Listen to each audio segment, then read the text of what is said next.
अस्सलाम वालेकुम वरहमतुल्लाहि वबरकातुहू। दोस्तों, आउं आहियां अली हसन अब्बासी। किताब आहे कहाणी। कहाणियूं मुरतब सैयद ज़वार नकवी।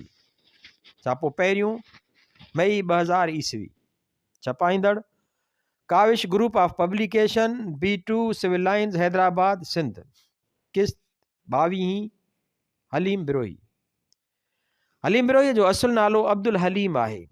वो अगस्त 1936 ईस्वीअ में हैदराबाद में ॼाओ।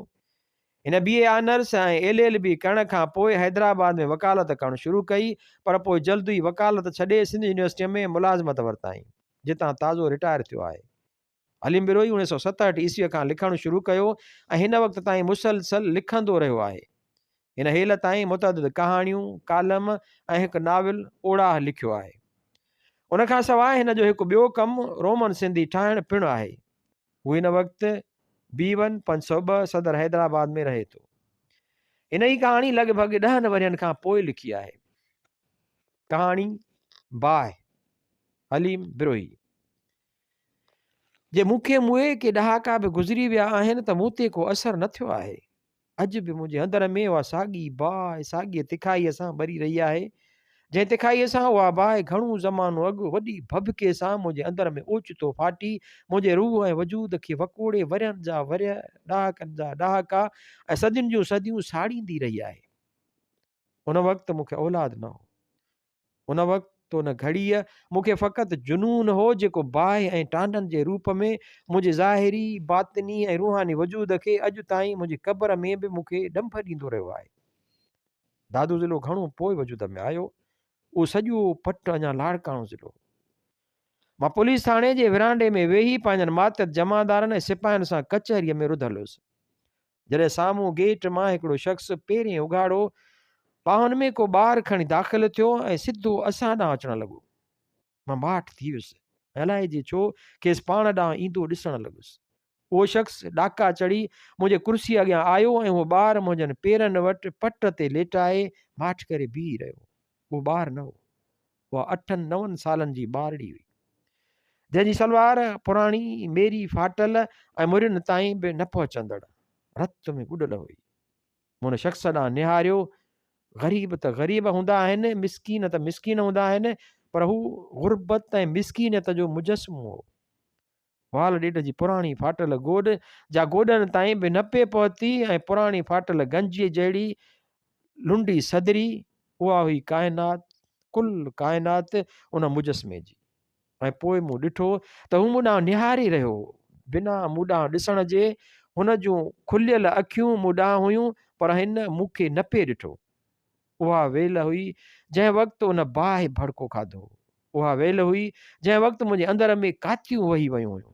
सवाल पुछणु अजायो हो, FIR लिखणु बकवास हुई। सवाल कंहिंखां पुछा, फरियादी कंहिंखे करियां हा, जॾहिं काइनात सॼी पाण उब फाड़ींदड़ रड़ियूं करे फरियाद करे रही हुई।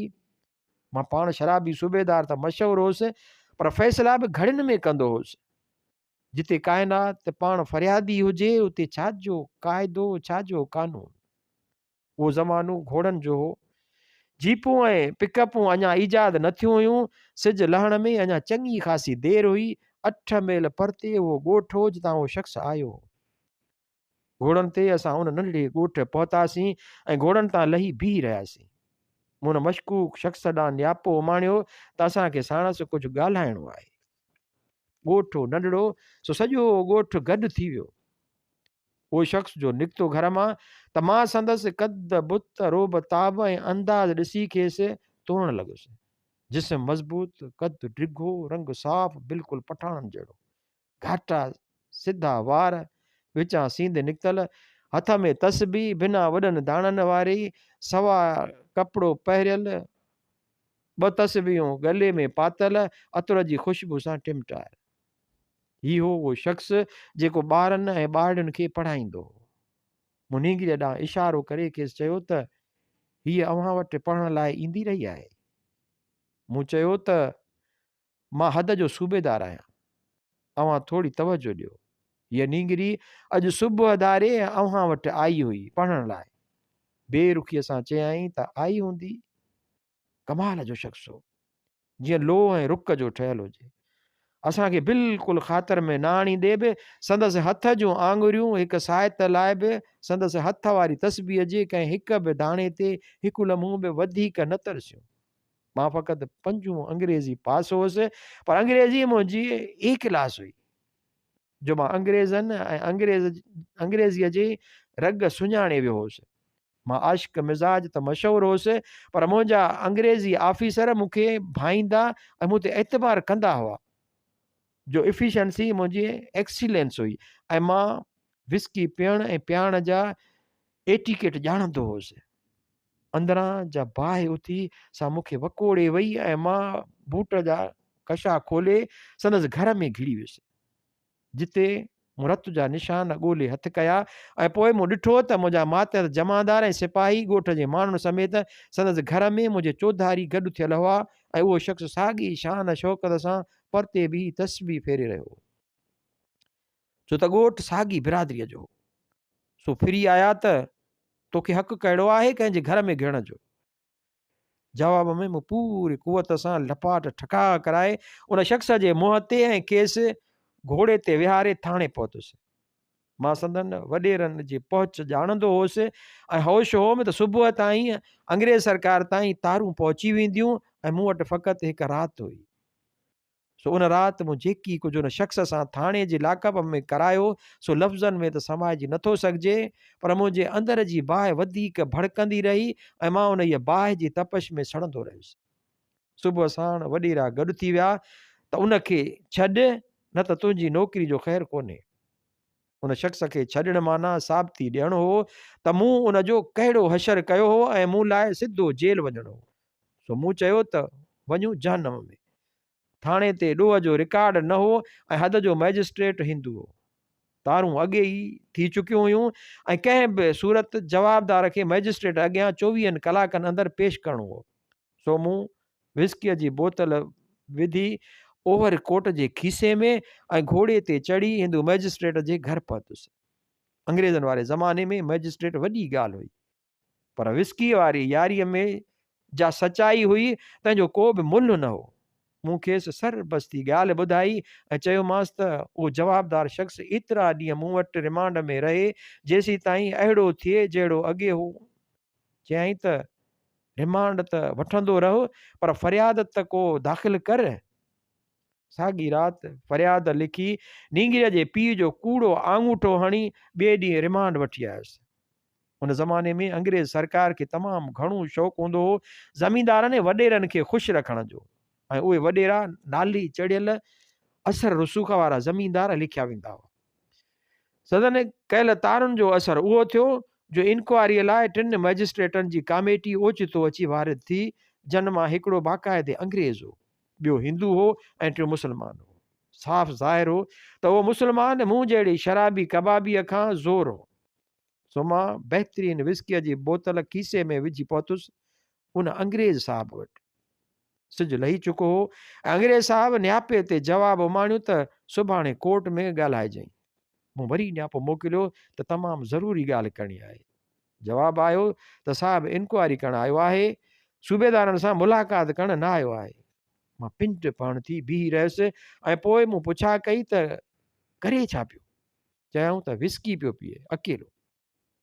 मूं पने ते लिखियो त सुभाणे जो तूं मूंखे फाईअ ते लटकायई, सुभाणे जो तूं मूंखे फाईअ ते लटकायई, तंहिंखां अॼु तूं मूंखे ॿुधी वठि।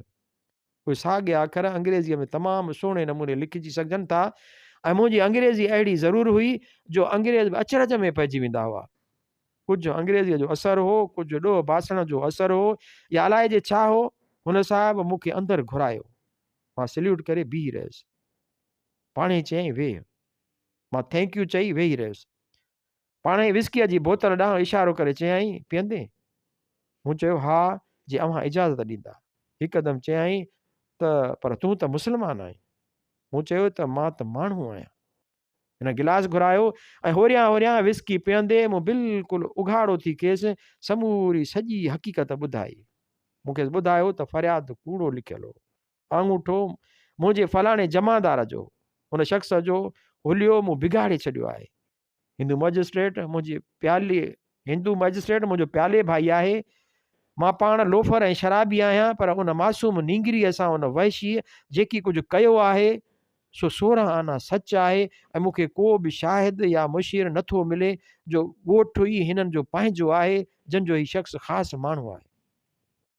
मूंखे ॿुधायो त मुंहिंजी दोस्ती यारी कनि ख़ासि औरतुनि सां हुई ऐं मूं कंहिं बि इज़तदार औरत खे बेइज़तो न कयो। मूंखे ॿुधायो त मां किरियल ऐं गंदो माण्हू आहियां, पर अहिड़ो नीच न आहियां जहिड़ो ही आहे। अंग्रेज़ साहब खे बि ॼाण न पई त मूंखे पई त अंग्रेज़ साहब खे बि ॼाण न पई ऐं न मूंखे पई त कंहिं घड़ीअ संदसि बोतल ख़तमु थी ऐं मुंहिंजी बोतल शुरू थी। हू फ़क़ति ॿुधंदो रहियो, हिन अखर बि न किलियो। मां उथी ॿाहिरि घोड़े ते चढ़ियुसि त सुबुह जी ॻाढ़ाण ज़ाहिर थी रही हुई।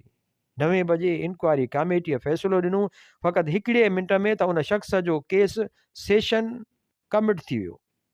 सेशन में केस हलंदे उन शख़्स जे ढंग में को बि तफ़ावत न आयो।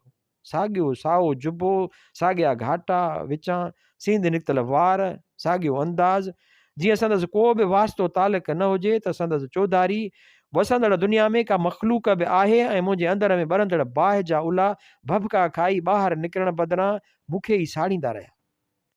ॻोठ जे माण्हुनि मां मूं 2-4 माण्हू झले पादराणी मुशीर बि ठाहिया ऐं खेनि ॾिठा शाहिद बि ठाहिया ऐं 7 साल टीप खाराए जेलरनि खे चई 7 ई वरिया मूं हुन शख़्स सां हर ॾींहुं ऐं हर हिकु राति उहा तादी कराई जो 7 वरियनि खां पोइ जंहिं ॾींहुं हू जेल मां निकितो तंहिं ॾींहं खां पोइ हू कंहिंखे बि नज़र न आयो, उन्हनि वॾेरनि खे बि न जिन संदसि वारां तारूं कयूं हुयूं ऐं मूं ते इंक्वायरी हलाई हुआऊं। मां त SP थी रिटायर थियुसि, पर उहो बेसूद हो जो उहो शख़्स ॻोल्हा बावजूदि मूंखे नज़र न आयो। थाणे जे विरांडे में मरण खां अॻु नींगरीअ फ़क़ति 2 लफ़्ज़ चया हुआ ऐं उहे हुआ उन शख़्स जा पार पता। उहे संदसि संभालियल लफ़्ज़ हुआ ऐं संदसि पीउ बि उहे ई दुहिराया हुआ ऐं मां अॼु बि क़बर में उन ई बाहि में सड़ी रहियो आहियां जा उन नींगरीअ जे 2 लफ़्ज़नि ऐं संदसि पीउ जे अखियुनि मुंहिंजे अंदर में लॻाई हुई। उहा नींगरी त मरी वई, संदसि पीउ बि मरी वियो। सो मां थो पुछां अव्हां खां त आख़िर मां कॾहिं मरंदुसि, ऐं आख़िर मां बि कॾहिं मरंदुसि या उन शख़्स जी ॻोल्हा में सदाईं ईअं ई बाहि जे अलाउनि में सड़ंदो पचंदो रहंदुसि।